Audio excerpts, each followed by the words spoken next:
So far so good on the glass table. And the boxes had really good protective cornering. Let's see if we can see that. Yeah, they used wood. No, correction, that's a very stiff rubber foam. So I'm gonna take a look at the legs. These are the metal rods, and then the chairs are not as white as I thought that they would be. I mean, if I took them outside, they would, I don't know why I'm using this to point. If I take them outside, they certainly brighten up, but just be aware that in this gray wall with gray floor home, like this is white, and this is more of a beige. So FYI, if you guys get these chairs, they seem to come more of like a beige, light khaki than they do white. Hey team, so there are some things to consider that the app does not go over, and that is that these are the bottom of the legs, and this is the top of the legs. See, I thought it was in the other order. And there is not a lot of thread that gets seated into this piece of metal.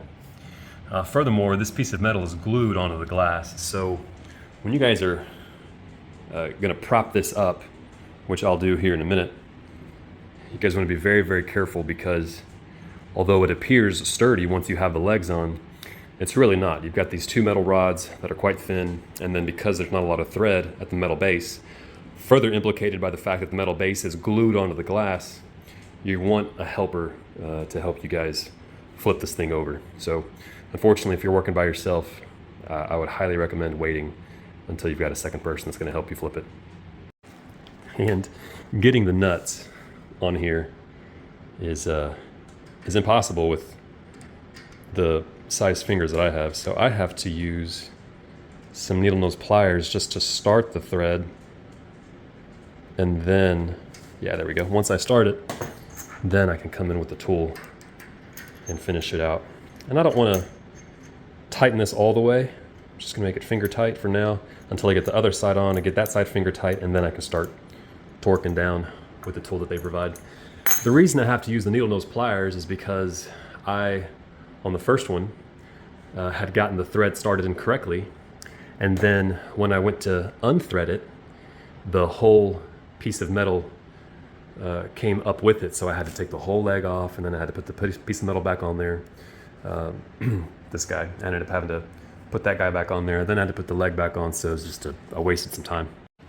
Guys, something else to consider is putting blue Loctite on the threads. So I put the blue Loctite on the last 4 or 5 threads, and then I'll put it inside of the base right there that's glued to the glass, and then I'll put some blue Loctite onto the nuts, and then I put the nuts in there with the tool that they provide.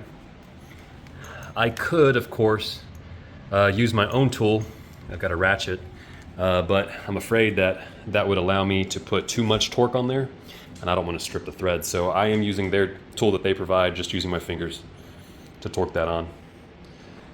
Lastly, I recommend cleaning up around here, maybe with some alcohol, get it real nice and clean, because they do provide some soft pads. That way you don't scratch your carpet, or I should say that way you don't scratch your wood floors or your vinyl. So these are the little pads that they provide, and it's just sticky tape. So I'll get that cleaned up here shortly. I'll put those pads on, get it flipped over. Yeah, see what I mean, guys? That's just off one leg. So let's get a clean side.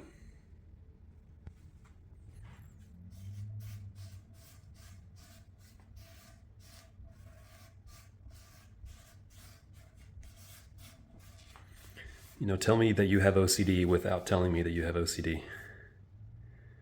Look at that. Gnarly.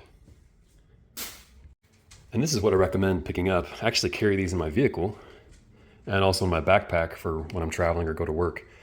So I just use these to, sanitize and clean my hand if I go to a fuel station or, whatever, just general living. But they also double as some nice alcoholic cleaning pads as well. And of course, as a shameless plug, I've got a link down in the description where I got these on Amazon, along with all of the lighting that you see here. Well, that's not what I thought that they were. These are not pads for the feet. These are just coverings so that you don't have to see the hardware, which is weird because I don't know anyone that's ever going to see this stuff. But I went ahead and put these on. I'll continue putting the rest of them on. And luckily I've got some Velcro. I've got the soft side of the Velcro, so I'll just end up cutting a square Velcro padding, the soft side of the Velcro pad, whatever that stuff's called. I'll cut that out, put those on the bottom of the feet, that way it's not going to scratch the flooring. See guys, this is the Velcro. I mean, it's the fuzzy side of the Velcro, it's the soft side. Dudes, yikes. So the chairs that I got are too wide. Because you got to think, you know, the other chairs that'll be on this side, the other two that'll on this side, are going to force these chairs to come out a little bit. That way those can fit in here. But yeah, they're hitting on the legs of the table. So the only way that I could get these in here was I just got to shove it. I had to put one all the way in, and then this guy just got to kind of like finagle it. Oof. First world problems. Yikes. All right, that's all we're getting.